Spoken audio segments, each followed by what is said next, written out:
மழை பெய்து மாலை நேரம். ஊரின் எல்லையிலுள்ள பழமையான வீட்டில் ஒரு நாள் ரமேஷ் என்ற இளைஞன் தனது நண்பர்களுடன் விளையாட வந்தான். அந்த வீட்டின் மீது ஒரு மர்மம் இருந்தது. மக்கள் அதை பேய் வீடு என்று அழைக்கிறார்கள். ஆனால் ரமேஷ் தனது நண்பர்களுடன் சேர்ந்து அந்த வீட்டை ஆராய முடிவு செய்கிறான். அந்த வீட்டுக்குள் நுழைந்ததும் அவர்களுக்கு ஒரு வலுவ காற்று எதிரொலிக்கும். வீட்டின் உள்ளே பழமையான புகைப்படங்கள், அழுகிய மரங்கள் மற்றும் அசாதாரணமாக கெட்டியான வாசனை. ரமேஷ் மனதில் ஒரு சிந்தனை கொண்டு, பிரிங்கே எந்த மர்மமும் இல்லை என்று கூறுகிறான். அவரது தோழி மீனா, இது சரியானது அல்ல ரமேஷ், ஏதோ நடக்குது என்று பதிலளிக்கிறாள்.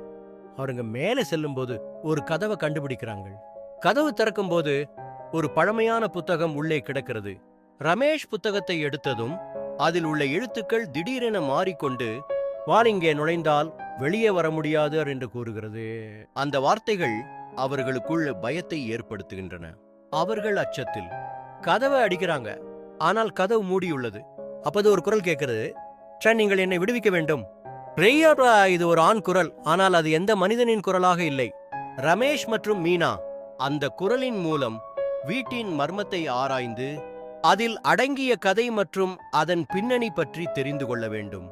அவர்கள் தங்கள் பயணத்தில் வீட்டின் வரலாறு மற்றும் அதில் வாழ்ந்த ஒருவரின் கதையை கண்டுபிடிக்கிறார்கள். அந்த மனிதன் தனது வாழ்க்கையில் ஒரு தவறு செய்ததால் அந்த வீட்டில் சிக்கிக்கொண்டான். ரமேஷ் மற்றும் மீனா அவரை விடுவிக்க முடிவு செய்கிறார்கள். ஆனால் அதற்கான சவால்கள் அவர்களை எதிர்கொள்ள வேண்டியுள்ளது. இப்போ அவரோட கொள்ள அந்த மர்மத்தை தீர்க்க வேண்டும்.